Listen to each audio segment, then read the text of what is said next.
Shalom. First and foremost, I want to give all praises, honor, and glory to Yahweh, Bahasham, Yahweh Shai, Bahasham, Rakak, Wadash. Double honors to the elders and the apostles of Great Millstone, and peace and blessings to the elect. And I was looking for a title for this lesson. I was pretty much looking for a topic to go into, and the Spirit, hit me with a few precepts. So, Lord willing, I'm going to go through that. I just thought of the title Raw. All right. And it lines up with the precepts that I have in here, because that's exactly what it's going to be. All right. It's going to be raw, uncut, unfiltered, unadulterated. Okay. And what I mean by it is ultimately the horrific calamities that are about to come to pass. And in the coming, weeks and months, as more information comes out and as the picture gets clearer and clearer, and as reality and prophecy screams louder and louder, people are going to have to start facing what real life looks like now. And it's going to be raw, and you're not going to be able to pause it like a movie. You're not going to be able to take a break. You're not going to have some emergency backup. It's just going to be you and whatever Yahweh Ba'ashem Yahweh Shai has in store for you. Okay? And a lot of people are not prepared to go through these things because they never actually believed that these things would take place, and they never actually took the time to prepare their minds, to prepare their spirit, to prepare themselves for the things that are coming to pass. See, it's one thing to say you believe, and it's one thing to, push this word and teach this doctrine, but it's another thing to experience the things that you're talking about. Okay, the food scarcity. See, it's one thing to say, yeah, the time is gonna come when, we might have to go a couple of days without eating, but it's another thing to actually go through that. Because when you say that now, you have food in your fridge, likely. The chances are you can, after the lesson, you can go and eat, or whatever the case is. But when you're in that situation and you're actually feeling the hunger, and things are looking desperate and chaotic out here, are you going to be able to stick to that? Because it is going to be raw. And the brutal and horrific and swift judgments that Yahweh Ba'ashem Yahweh Shai is going to bring is also going to be raw. All right, which mostly he's going to bring a lot of it to come to pass by using his sword, which is Esau Edom. So that leads me to the first precept. And like I said, I don't really have a lot of precepts because this wasn't like a planned topic. This was something that the Spirit just gave me. Because, sometimes you're there and, you want to, you just feel it in your spirit. You want to do a lesson, because whatever else you're going to do, you ain't going to feel right until you do that lesson. So, I know I'm here. All right. I was compelled by the Spirit to be here. So this is the book of Revelation, chapter 12, verse 17. It says, and the dragon was wroth with the woman. All right, which in this sense, the dragon represents Esau. Okay, at times you may read it, which overall it's really mainly talking about Esau, but sometimes it could be referring to him in the past or in the present, as a certain empire or a certain, condition. But Revelation 12 and 17, and the dragon was wroth, meaning it was upset, angry with the woman, and the woman represents Israel, and went to make war with the remnant of her seed. And who are the remnant of the seed of Israel? The elect. It says, which keep the commandments of God and have the testimony of Yahweh Shai HaMashiach. So ultimately, what are they going to do? Pursuant to 2 Ezra 16 and around the 70th verse on down, there shall be a great insurrection upon those that fear the Lord. Okay, hey, Khan, yep, like the brother put, 1 Thessalonians 5 and 19, quench not the spirit, yeah. Because sometimes, the Spirit may be on you, but you may not have a lesson or you may not have a topic, but you feel like the Spirit is on you to go into something. Well, it only takes one precept or an idea or a thought. And when you start speaking, the fire will ignite. The Spirit will come down. Okay, and you go from one to another, because even when we plan a lesson to go into, however we go into the lesson is through the spirit of Yahweh Ba'ashem Yahushai. You know, so you may not have precepts or a lesson plan, but when you're willing, the spirit will feed you as you go along. All right. And as well, we've also been blessed through these live streams, really through the spirit and power of Yahweh Ba'ashem Yahushai, but brothers are able to put precepts on the common board as well. You know, and it's like throwing logs into the fire, you know, to keep the fire burning so we can all benefit from it. All right. And it says, so Revelation 12 and 17, they are Roth. Why are they Roth? Because they're Rothschilds. Nah, I'm just messing. But they're Roth because we, the Israelites, all right, are waking up. And what does that mean for this devil? That means exactly what we've been prophesying against him. All right. Matter of fact, let's go real quick to the book of Jeremiah, chapter 28. All right. And verse 8. And it says, the prophets that have been before me and before thee of old, both prophesied both against many countries and against great kingdoms, of war and of evil and of pestilence. So now, are we not prophesying against many countries? Really, we're prophesying against this main queendom, which is America or Babylon the Great. But on an overall level, we're prophesying against Esau. We're prophesying against this current world. And what are we prophesying about? We are also prophesying about war. All right, we talk about the war of Armageddon. We talk about these other wars. We talk about these race wars, these civil wars, you know. It says, and of evil, we prophesy about a bad time coming to this place, because when you say America is going to be destroyed or all hell is going to break loose, those are bad times. And we're prophesying that those things are going to come upon this place. It says, and of pestilence. Now, when we go to Matthew 24 and 7 or Luke 21 and go to these various precepts to back up the diseases and the pestilence and the chaos that's going to hit this place, we're prophesying against this place, just like our forefathers did. That's why we go into the writings of our forefathers to back up our prophesying against this place, because they also prophesied against this place. All right, and we use their visions and their words to solidify and to back up the message that we're pushing now. So now, if you have us coming out prophesying against this kingdom, of course these devils are going to be mad and wroth, and they're going to want to get rid of us. Okay, because number one, they're impersonating us. They're trying to say that they're us. But number two, people are listening to us. There's a incredibly large amount of people that have woken up to some level. The elect out of those people have woken up to the full truth. But even those that are not of the elect have woken up to some level to where they're like, yo, let me think twice about certain things. And that's making Esau's job as the devil whose plan it is to go and deceive, is making his job hard. Okay, it's not allowing him to easily deceive the people anymore. Because what did the Lord say? Well, now I got to go somewhere else and then come back. Isaiah 27, okay? I believe it's Isaiah 27, verse, let's see. Man, I hope it's in Isaiah 27. Like, I always mix this one up. But the Lord basically mentioned, there we go, Isaiah 25 and 7. It says, and he will destroy in this mountain the face of the covering cast over all people, and the veil that is spread over all nations. Now, how ultimately was that veil spread over all nations, and who was it really spread by? Let's go to the book of Revelation chapter 20, verse, let's see, 7.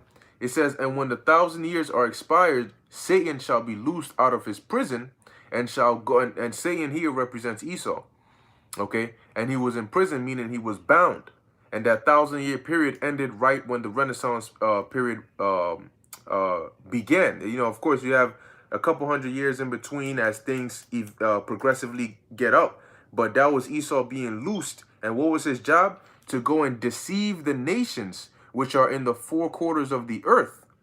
Okay, it says Gog and Magog, to gather them together to battle, the number of whom is as the sand of the sea.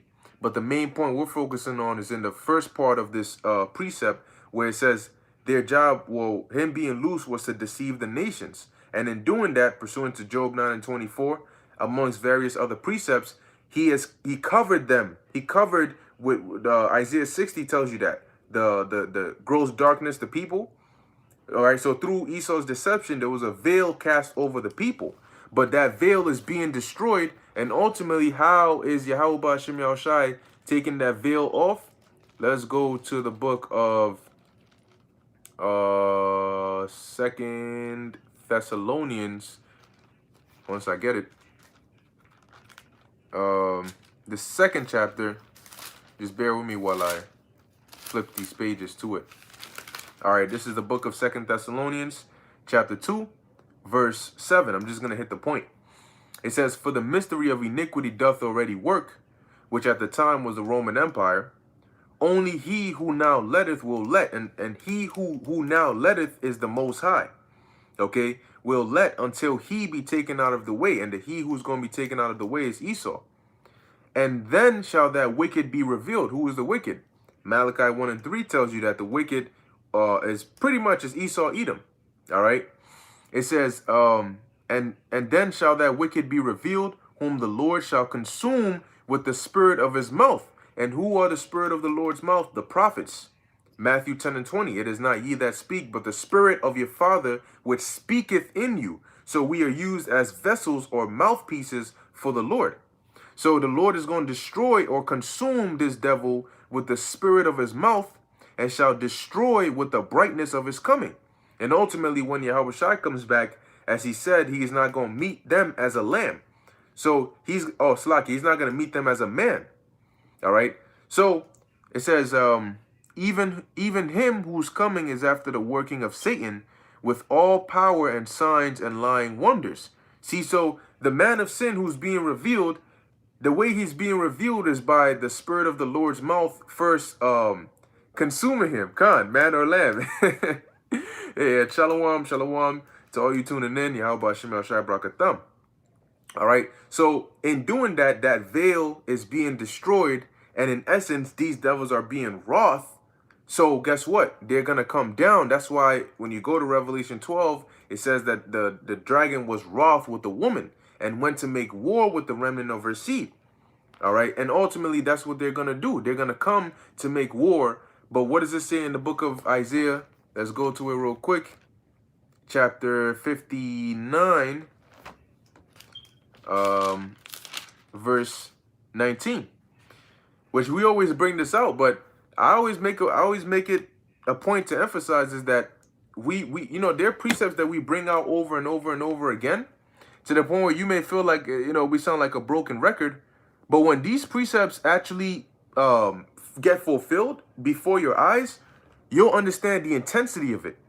Okay, and you'll be like, damn, like we couldn't have brought this out enough, because my goodness, this is intense.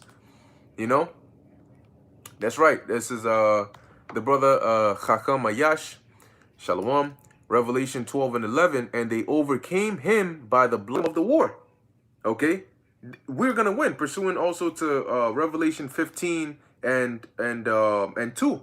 Okay, and 1 and 2. So we already know that they're gonna come to make war, and we're using these precepts to show you how it's gonna go. Yeah, they're gonna come because they're angry and they're gonna come to make war, but in Isaiah 59 and 19 says, "So shall they fear the name of the Lord from the west, and his glory from the rising of the sun," which that's what we're doing. "When the enemy shall come in like a flood to make war with the remnant of her seed," right? And when you come to make war, you come with armies. And the armies are likened unto a flood because they're vast in number. Okay? It says, "The Spirit of the Lord shall lift up a standard against them." And through that standard is how we're going to gain the victory, okay? Because the standard is going to be lifted to defend us here, but that standard is going to go up all the way up until, let's get a precept for that. The book of Daniel chapter 12, verse 1. "And at that time shall Michael stand up."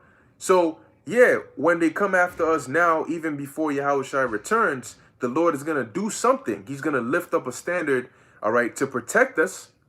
But that standard is also going to go as far as the Lord coming back to deliver us. Because when the Lord comes back, there's still going to be tribulation. There's still going to be chaos going on. All right. And those missiles are going to be flying. So something is going to need to intervene in order for us to be delivered. As it says in the book of Job, he shall deliver thee from 6 troubles. Now it says Daniel 12:1, and at that time, what time is that? The time of Jacob's trouble. All right. Shall Michael stand up, the great prince, which standeth for the children of thy people, and the children of thy people are Israelites. And there shall be a time of trouble, Jacob's trouble, such as never was since there was a nation, even to that same time. And at that time thy people shall be delivered, thy people being the Israelites, and more specifically, every one that shall be found written in the book. And what book is that? The Lamb's book of life. So the elect are the ones that are found written in that book. They're the ones that are going to be delivered. They're the ones that the standard is going to be lifted on their behalf. So we know the scriptures don't lie. And we know the scriptures say that somebody's going to need to be protected. Somebody's going to need to be defended. The standard is going to be lifted. So it has to be lifted for somebody. All right. It has to be lifted for somebody. So now let's go back to the precepts that I had on here. You know, the Spirit had it to where, and that's what I was mentioning earlier. You know, you got, I see a lot of precepts on the comment board, and I'm going to try to hit them occasionally, you know, but just like that, as we're speaking, and I mentioned this in, I think, yesterday, the Spirit feeds you, you know. That's why, you know, as you heard, as I'm speaking this, then, oh, let's go to this chapter. Oh, let's go here. Let's go here. And that's because thoughts are coming into my mind of precepts. As I'm talking, precepts are coming in there. That's not of me. That's of the Spirit. Okay? That's of the Spirit feeding you. So sometimes, like I said, and that was what I started with Revelation 12 and 17. And off of that alone, you see the various different precepts that you can hit. So sometimes, like I said, you may not have a topic per se, but you can still do a video. You know? I'm not saying just turn on the camera and just talk and not be edifying. Of course, don't do that. There's no point in doing that. But if you pray to the Lord, he'll give you the Spirit. And if you feel that Spirit is on you, don't quench it just because you don't have something per se to go into. You can always, you know, always go into something. The scriptures are so vast, you know. There we go. Yep. Just like the elder said, throw a prayer and trust the Spirit, because it's not going to be your words. It's going to be the words of Yahweh B'Shem Yahushai. You know, you just have to open your mouth. And hey, I'll say this, man, which, you know, this happened to me before, where I was I was doing a lesson. You know, I was doing a lesson where it was late. I was tired, but I was like, nah, I got to do this lesson. And I realized that as I was doing the video, it wasn't a live stream, it was a regular video. And as I was doing the video, I fell asleep. You know, my eyes closed, and I was in the middle of speaking, you know, because I was that tired. So my eyes closed, and then my mouth closed, you know. But when I woke up, I caught myself. I was pretty much talking with my mouth closed, and when I woke up, when I came back, I was like, oh shit. I woke up, I opened my eyes, my mouth opened back up, and I just continued speaking. So much so that you couldn't even, I didn't even have to edit it out. You couldn't even tell that I was, you know, I had fallen asleep. And then after the video, I sat down and I thought about it, and I was like, that goes to show you that it's not us we're not the ones speaking. It's the Spirit speaking through us, you know, because mentally I fell asleep, but my mouth was just going, you know, it was just going, and I could hear it in the video. I was like, it's like if somebody's trying to talk, but their mouth is closed, you're like, and then when it opened, the words just kept coming out, you know, and I was like, damn, man, that's crazy. Like how the Spirit works is literally not you, because if it was you, when you fall asleep, whatever thought that you wanted to say stops, you know. So how come it is that, you know, technically I fell asleep, but then I kept talking, and I didn't even, you know, and when I woke up, I just carried back on, you know, because it shows you that there's something greater. You know, now I'm not saying go do videos while you're falling asleep. No. But I'm just saying this is something that happened to me, you know. But this goes to show you that this is greater than us. You know, this is above us. We're in it and we're used to it. So it may feel normal, But even the process of doing a sit down, if you were to see how it works in the spirit, you'll see that is like, it's a whole spiritual event going on.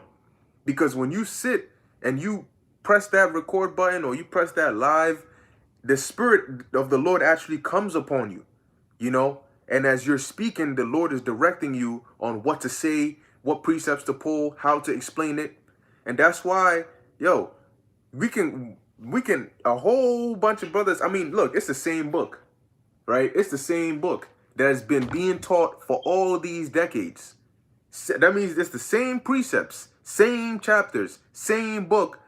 And this is thousands of individuals constantly going into the same book, constantly using the same precepts, and yet you have different lessons and different topics every day. And even if somebody does a follow or a follow-up or a backup or an add-on, or even the same topic, you still get edified. It doesn't sound like just another repeat, because that's how the spirit works. You know, this is Stay in the Spirit 144, Exodus 4:11. And the Lord said unto him, who hath made man's mouth, or who hath made the dumb, or deaf, or the seeing, or the blind? Have not I the Lord? Now therefore go, and I will be with thy mouth, and teach thee what thou shalt say. That's it. You know, that's it. So, and that's why it the Lord also said, settle it therefore in your hearts, not to meditate on what you're going to say, for in that hour the Lord is going to give you a mouth that, you know, and wisdom that none of your adversaries can gainsay nor resist. The Lord is going to put it in your spirit to say what he wants you to say, you know. So this thing is greater than us. And that's why the Lord, you know, the Lord looks like, if you have somebody that thinks that is of them, you know, this brother or this, or is me, or is this, you know, the Lord looks at you like you don't really understand what's going on here, you know, because somebody with understanding sees and says, no, the Lord is working through such and such. You know, the Lord is using me to get his word across. My job is just to make sure that I publish it, you know, that I am a good vessel for him to put his spirit in, for the word to go out, you know. And that's all the Lord requires, for you to be a humble and obedient servant, because that's why you were put on this earth. The whole duty of man is to serve, fear the Lord, and to serve him, to follow his commandments. And we have been commanded to go out and, why do you think the main thing we're to do is to speak? That's the main thing right now. Our main thing is to speak. You know, everything pertaining to the gospel right now has to deal with, at the end of the day, speaking. You know, you read and you study, but you don't do that, so it just stays up here. When that individual that had the talent and went and buried it, he kept the knowledge up here. He didn't go and speak. He didn't go and bring it out so that the elect can hear it and that they can come in. You know, he didn't use the talents. He didn't use the money and sell it and trade with it. So when you give out these words, in return, you can draw in people. Okay? So the knowledge that the Lord has given you is for you to what? To go and bring it out, so that you can call and trade and bring in more. So when the Lord comes back, he can see. All right, he can see, okay, who's been doing what and who's been doing what. And there's things that we don't see. There's, you know, events that go on in the spirit that we don't see. You know, we just do what the Lord requires, and then that's it. We keep on going. But when Yahweh Shai comes back and the fullness of everything gets opened up onto us, then we'll actually understand what it is we were actually doing and how important it is. You know, sometimes the Lord hides or doesn't reveal certain things onto us for a reason, because it's too much and it will distract us from what we're doing. So he'd rather we just focus and have enough to understand what we're doing and why we have to do it. But at the end, he'll reveal it to you as to what you were actually doing. All right. So let's go to the book of Ezekiel. This is the one that I had, chapter 9, verse 4. Okay, because now what we're starting to see is a lot of this, the things we've been prophesying about are getting closer and closer and closer, you know, and you have certain people that's starting to get cold feet, you know, because it's like, damn, man, shit, like, yo, you know, we ain't got no more, we don't have any more time. Your back is against the wall and you can't take any more steps back. So you have to trust in the Lord. and get ready to take steps forward. Okay? So this is the book of Ezekiel chapter 9 verse 4. And the Lord said unto him, go through the midst of the city, through the midst of Jerusalem, and set a mark upon the foreheads of the men that sigh and that cry for the abominations that be done in the midst thereof. And that's what we're doing. Okay? When we do these videos, or we go on the highways and byways, or when we just even groan or get angry at the things that are going on here, we're sighing and crying because of these abominations.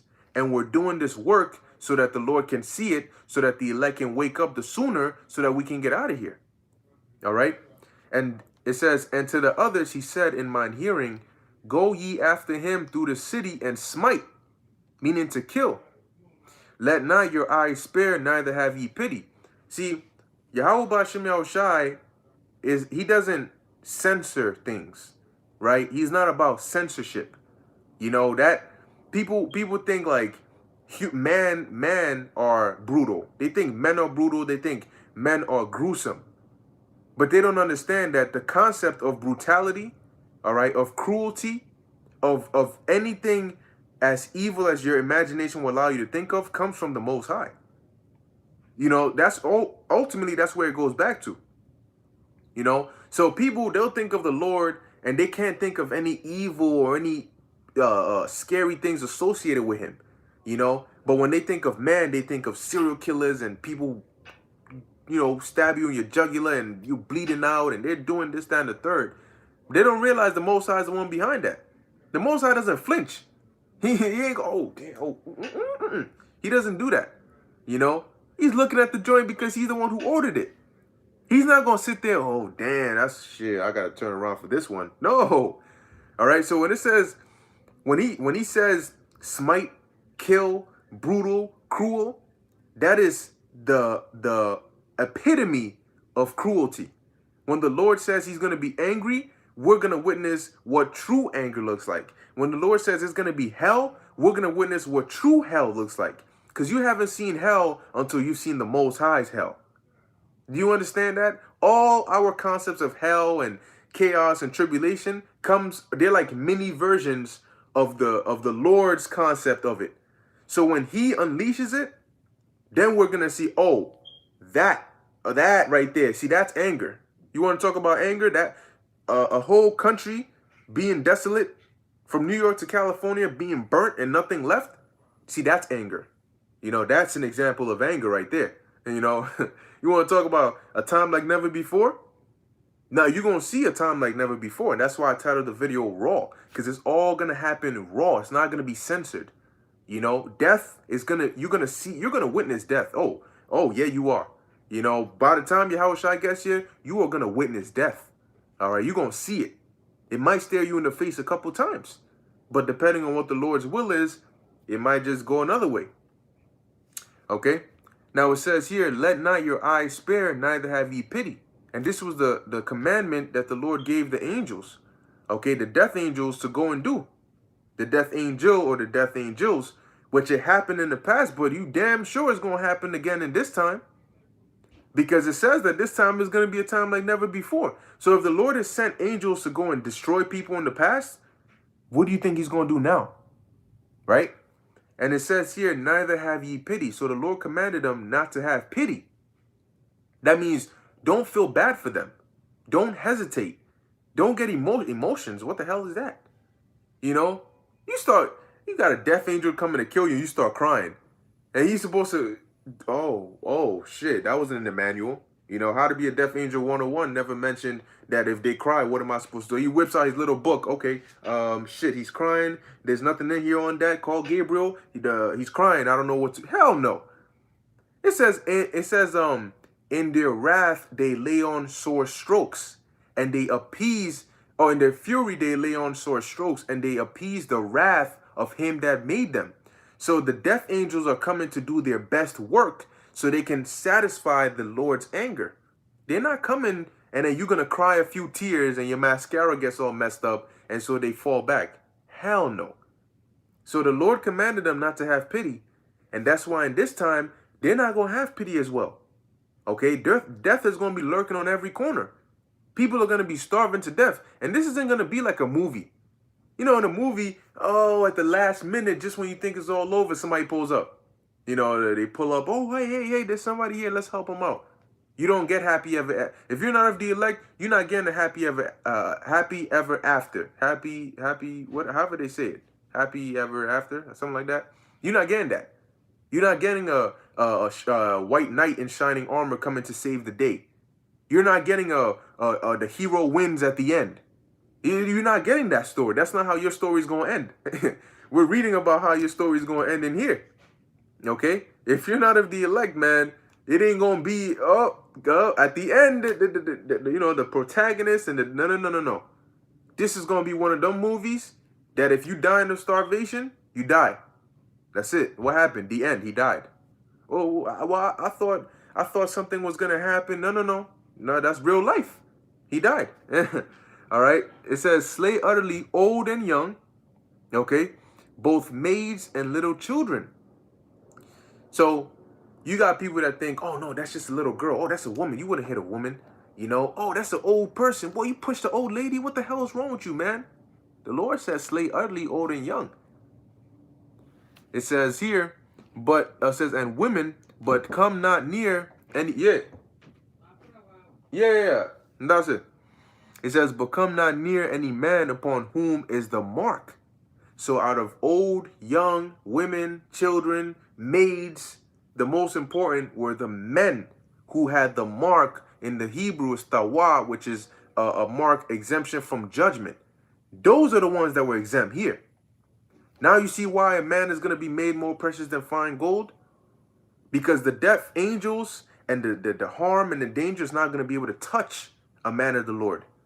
And in turn, those that are of the elect, that are with them, the Lord is going to spread that protection over them. Okay? When you read in the book of Acts, many times you'll hear Paul, the Apostle Paul, tell somebody, oh, believe and thou and thy house shall be saved. Okay? But it's the order here. The Lord said, look, don't have pity. Kill. You could kill old, kill young. He didn't even say you could kill old or young. He said slay old and young, both maids and little children and women. But come not near any man upon whom is the mark. So people like to talk shit and look at us like we're crazy and we funny. But the way the Lord looks at us is what matters, because you know what? When the time comes and you're eating and they're starving, I'm telling you that they're not going to be, oh, dad, his nose is too big. I don't want to get with him. I want somebody that's more sexy. He got the biceps. He's good. He got the nice worldly haircut. You know, he got this. He got that. Trust me, that's out the window. They don't want to. They ain't nobody going to care about that.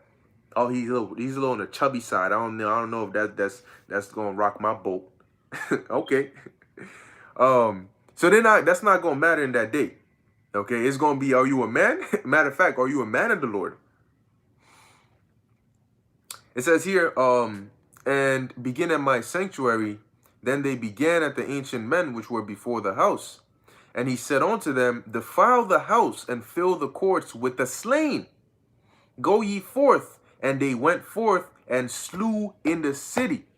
And guess what? They're going to do it again. Verse 8, and it came to pass while they were slaying them that I was left. It says, and I was left, and I fell upon my face and cried and said, ah, Lord God, wilt thou destroy all the residue of Israel in thy pouring out of thy fury upon Jerusalem? Because them angels were going to work. Verse 9, then said he unto me, the iniquity of the house of Israel and Judah is exceeding great, and the land is full of blood, and the city full of perverseness. For they say, the Lord hath forsaken the earth, and the Lord seeth not. And that's how Jacob's living now. They act like the Most High don't exist anymore. You know, like there's no consequences for their actions. They can do whatever the hell they want to do. So when the judgment comes, it's going to be raw. Verse 10, and as for me also, mine eyes shall not spare. You hear that? My eyes shall not spare, neither will I have pity, but I will recompense their way upon their head. And behold, the man clothed with linen, which had the inkhorn by his side, reported the matter, saying, I have done as thou hast commanded me. I've done the order. You wanted them dead? Done. And you see, the Most High had mercy in the past, because he there's times when he had to pull the angel back, but he still did it. This time, you want to know what's another reason why this is going to be a time like never before? Because in this time, the Most High is not going to pull those angels back. This time, as he says, he's not going to have pity. He's not going to bat an eye. He's not going to care. That's why he says, wake up the elect, have them activated, close the doors of mercy, then unleash the hell. So I don't got to have a filter. I don't got to have a chill. I don't have to slow down. I don't got to do any of that. Because if you're not a part of those that are on the other side when the door was closed, I don't give a damn who you are. It's open season. All right. And people are going to be getting hunted. All right. And it's going to be real brutal out here, man. Especially when them, and we keep saying it, but when that food disappears, shit. As it says in 2nd Ezra, then shall the full storehouses, all right, appear empty. Shit. People are going to be losing their minds, man. They're going to be losing their minds. You know, people in third world countries, they're used to having to go eat like once a day or maybe a couple of days and having to manage with that. They know what that's like. They know what it's like when there's a power outage or there's no electricity or you can barely get water or you have to walk to fetch water. They know these things. These people over here, these fat ass, chitlin eating ass, bald headed nigga, shit talking, bubblegum chewing ass niggas. Man, when this shit goes down, when they can't even go 3 hours without putting food in their mouth, without drinking some iced coffee, without consuming something. And then they have to go 12 hours. They have to go freaking 15 hours. They got to go 24 hours, 48 hours. You know what? They're going to lose it. They're going to lose it because they're going to be sitting there like, yo, fam, you hearing this dude's stomach grumbling so loud. You're like, what the hell is that sound? And at some point, they're just going to go rogue because they're going to say, look, my mans, I'm going to eat. I'm going to eat. And so they're going to, this when they're going to start scavenging. They're going to look into people's houses, and when there's nothing left, they're going to start looking for people. They're going to say, why do you think cannibalism happens? They're going to start looking for people and they're going to start eating. And man, look, man, it's going to be horrific. It's funny, but it's not, because it's going to be a sight to see. Imagine if somebody cutting somebody's leg off, because see, you got to kill the person. You got to kill the person. Then you got to eat the person, but you got to prepare the person. So you're going to have groups. Yeah, we ride or die. We sticking together. Yeah, we sticking together till there's no food. Then we looking for the weakest link. Now they start looking at this. Now this person finds himself excluded. Yeah, like the brother said, in The Walking Dead, they show you that. This person finds himself excluded from the conversations. Nobody's talking to him. He's a little chubby. People just looking at him sideways. Dude's got crusty ass, dry ass lips. You can't even swallow your saliva right. And they start looking at this dude. And what are they going to do? They're going to plot. They're going to kill his ass. And then they're going to do something and eat him. Because they're going to be so hungry. So hungry that they don't know what to do. So much so that eating human meat is not going to bother them because they're so hungry. And they're not used to that. And their body doesn't know how to react. All it's telling them is put something in here now. And so they go and they do that. So it's going to get real desperate out here, man. And you're going to have these food riots and this chaos. And at that point where somebody's willing to eat another human being to survive, you think if you come to them and tell them, hey, all you got to do is let us put this inside you and you can have the food you want. You can have that chicken. You can have those yams. You can have all of that. Fried, roasted, however you like it. Just let us put, and you eat human meat. What the hell you do? What are you doing eating human meat? Look at all this. They lift up the freaking, what they call that thing? The sheet. They lift up the sheet, and they show you all manner of nice ass food. Here it is. There's a food scarcity, but they got all this shit right here. Look at that. Welcome to the society. Yeah, everybody's eating. Everybody's good. And you just got to let us put this one thing. You just got to take this thing and that's your ticket. You think if people are if somebody's willing to kill somebody and eat them because they're that hungry and you're presenting them with this thing here, you think they're going to sit there and say, Nah, I ain't doing that. Nah, I'd rather eat somebody than to take that thing. No. Matter of fact, it's gonna be so bad that if you try to tell somebody, yo, bro, don't take that. That's the thing. You know, they're gonna look at you like, my man, if you don't get out of my way, I'm grabbing you by the neck and I'm squeezing into your head pops. Don't even like there's gonna be certain people that don't even want to be stopped. Like they're gonna go ready to take that charagma and they don't want to hear anything. They don't want to be stopped. If you try to even tell them about it, they might just hurt you. You know? Because to them, you're standing in their way of eating. You're standing in their way of survival. Because it's going to be so desperate. And see, that's the thing. The hour of temptation, it's one thing to look at it from this time, and it's another thing to look at it when you're in it, right? A couple days gone by, no food. Shit is getting wild out here. It's dangerous, but there's safe zones. But if you don't have the thing, you can't be there. You know, you need medication. That's when that's the temptation part. That's when you could barely think right. You're like, oh my gosh, yo, we've been waiting on the Lord to do something. It's been 3 days. We're starving. What the hell? And then you may be in a group, and then the numbers are gonna start dwindling. You know, you're gonna be like, yo, brother, what happened? You know, and he's like, nah, bro, I can't do this no more. You know, I'm sorry, man. I'll see y'all in the kingdom. You're gonna have certain brothers do that.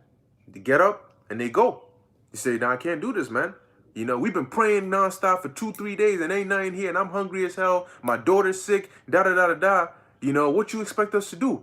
Most I ain't gonna do nothing, man. Man, F this shit, I'm out. And they go, and they take it. You know, and then they get that food and they do whatever they think they're gonna do. And ultimately they lose it. Because they couldn't stand that temptation, because that's how tough it is. And that's why you're gonna have certain individuals that are gonna have the spirit on them. That you may be hungry, but just the thought of taking that thing so you can eat makes that hunger disappear. You're like, nope, no, I'm not doing it. You know, you're gonna have those like that, but you're gonna have those that may be among you that when the time comes, remember this, when the time comes, you may be surprised. Bro, what are you doing? You know, I can't do this no more. And at that point, even if you tie them down, you can't stop them. Because at that point, you're going to see the Lord didn't choose them. And the Lord didn't cover them with his spirit. And ultimately, they're going to do it. And once they do it, you just know that they're going to be destroyed. All right? And that's the end of their story. So now let's go to the book of Lamentations, chapter 4, verse 9. It says, they that be slain with the sword are better than they that be slain with hunger. Why? Because if you're slain with the sword, even if you're stabbed, you'll die faster than if you die by starving to death. You know, it says, for these pine away, stricken through for want of the fruits of the field. So eventually your arm starts to wither, your flesh starts to get, you know, smaller and smaller, and then soon you can see your rib cage, and then soon your head gets all big, and then your stomach gets all big. You know, these are levels of hunger. Okay, and slowly but surely your body starts to eat itself from the inside out, and you start to die. Okay, it says, and certain people are gonna die this way, and they're walking around probably partying right now, and they don't even know that the Most High has already set it up that you're gonna starve and have a painful death. You're gonna be in pain and agony until the day you die, until the second your spirit leaves that body. And they don't even know. They're living it up. They're having a good time.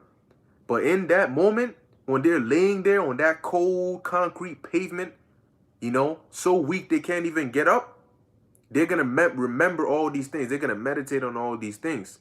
And they're going to think in their mind, damn, was all that partying and all that stupid shit that I did with my life, what did I actually do?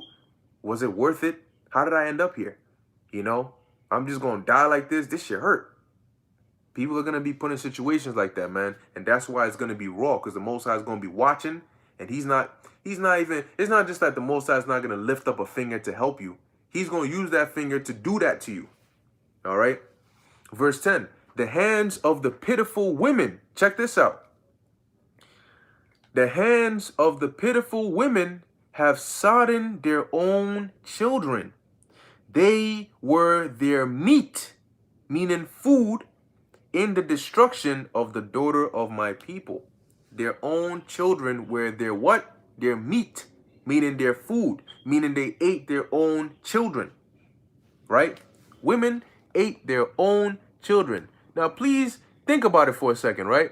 If you have kids, think about it. You look at your child and think in your head, could you actually eat your child? You look at your child that looks to you for everything, you know?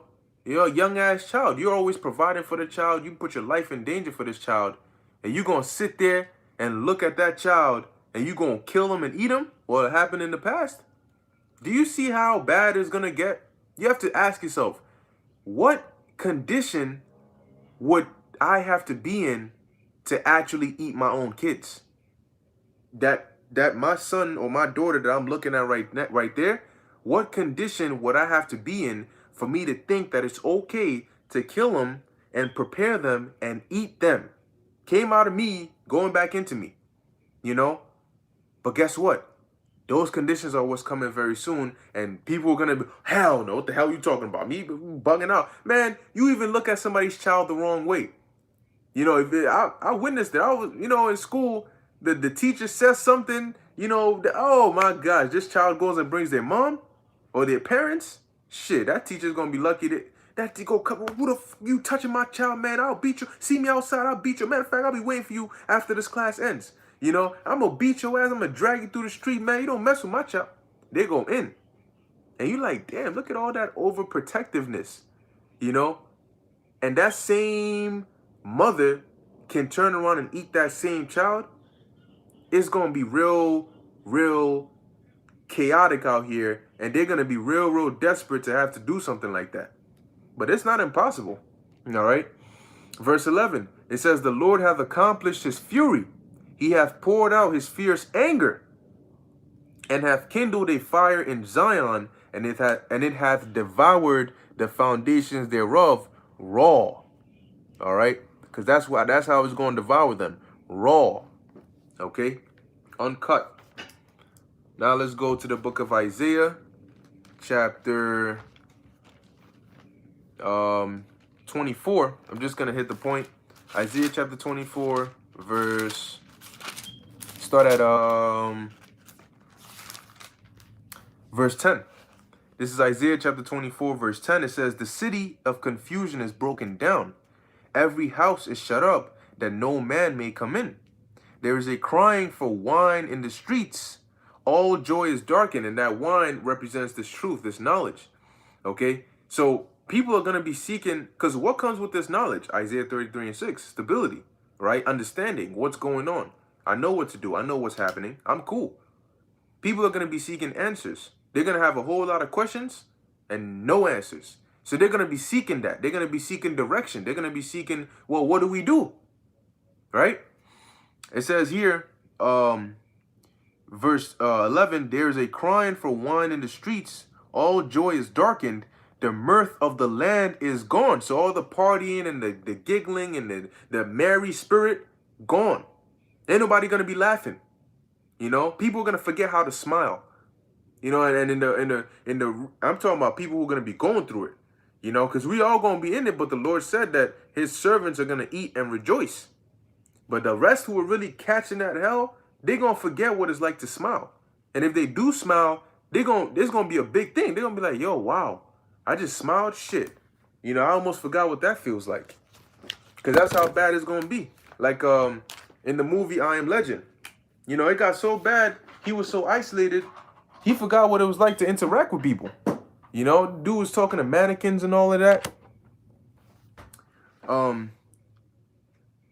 Verse 12 is, and verse 11 again, there is a crying for wine in the streets. All joy is darkened. The mirth of the land is gone. And the city is left desolation, and the gate is smitten with destruction. So there's so much more things to happen than whatever you see going on right now. This is just, like Yahushua said, the beginning of sorrows. And you're going to understand why it is that we take the word of Yahuwah Hashem Yahushua so seriously. Because when people actually start seeing the Lord work, a lot of people is going to be to their detriment. They're going to, they're going to have that moment. Like, that. Okay, see, you ain't tell me all that. right? He's the one. They're the Yahweh Ba'Shem Yahushai. That's the Yahweh Ba'Shem Yahushai that you were talking about. Okay, it makes sense now. You know, that is going to hit people. You know, damn, now I see why y'all were out there in the cold in the winter and this and constantly doing this work. And regardless of what came your way, you never stopped because you feared him. They're going to see that. You know, they're going to see that because the Lord is going to leave his signature over all the destruction that's going to happen. You're going to know that Yahweh Ba'Shem Yahushai did it. So lastly, I'm going to finish it off here in the book of Isaiah, chapter 65, starting at verse 12. It says, therefore will I number you to the sword, and ye shall all bow down to the slaughter.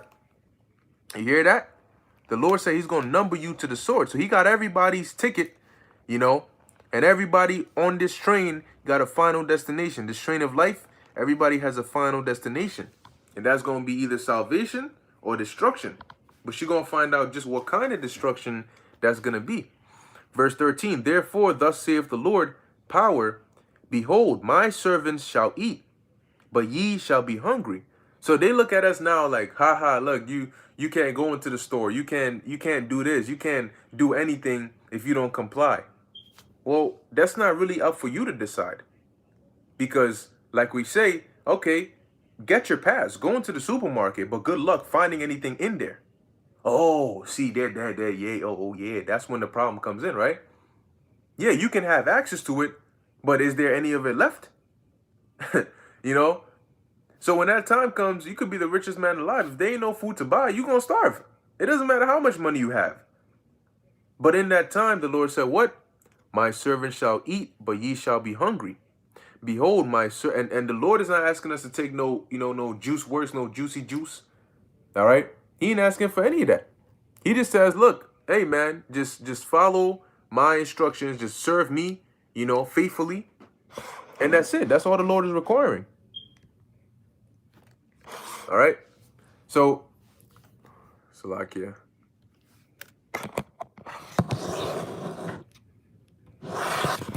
That's all the Lord is requiring. All right? So, continuing, it says, but ye shall be hungry. But how is that going to work? Wait, hold on. I thought these were the same people that, aren't they the same people that are getting the pass so they can go eat? They're the ones who are allowed to eat in restaurants. They're the ones who can go to these shopping centers. They're the ones who can go into the grocery stores. So how come we, the ones that are not allowed to do these things, the Lord said we're going to eat, but they're going to be hungry?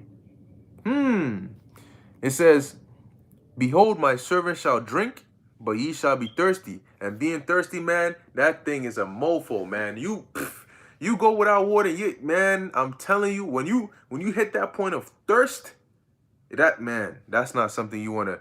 And then on the flip side, you have people drinking, nice, cool, bev, water, whatever it may be. And you could just see, when you got a bottle that's like nice and cool, and then you see the water dripping from the side of it, and then you see the person drinking it, you could just hear them swallowing, gulping. You can't have shit. You can't have shit, all because your dumb ass couldn't have faith in the Lord.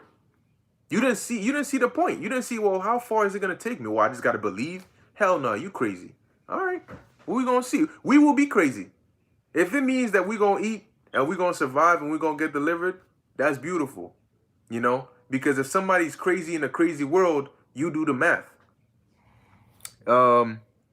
It says, behold, my servant shall rejoice, but ye shall be ashamed. Why? Because we're going to rejoice that all these things are happening. We're going to say, Barakatha Yahweh Shem Yahushai, this is real, this is true, and we told your asses. But you're going to be ashamed because you're going to see that it's happening, but you're going to realize, oh, damn, they were right. We were wrong. It's over for us. It says, verse 14, behold, my servant shall sing for joy of heart, but ye shall cry for sorrow of heart, and shall howl for vexation of spirit. And ultimately, all these calamities that are being prepared and that are coming upon the face of the earth, they're coming and they'll test all of us, but they'll destroy those that the Lord doesn't have mercy on. Okay? And Lord willing, may we be a part of those that Yahweh Ba'Shem Yahushai has mercy on. And you got to show the Lord now. You have to invest. You got to put in that work, especially now. Now that we're so close that we see the destruction coming, we know that our time to do the work is short. So that means that it's like fourth quarter double overtime, you know, and we're putting in the clock is counting down, and we're putting as much work as we can. So when the Lord says, boom, that's it. Hey, at least he either interrupts us while we're doing it, or at least we've done the best we could do, you know. So that's pretty much it for this lesson. Hey, see where we're at, 55 minutes, you know. Hey, like I said, I didn't have anything in particular planned, but I just trusted in the spirit, you know, and, you know, the water for the precepts that you brothers put on the comment board as well, it all helps, you know, it all adds on to the lesson. All right, so with all these evils that are coming upon the face of the earth, man, may Yahweh Ba'Shem Yahushai have mercy on us all. Yahweh Ba'Shem Yahushai Brakatham. And in closing, I want to give all praises, honor, and glory to Yahweh, Bahasham, Yahushai, Bahasham, Racha Kudash. Until next time, Shalom.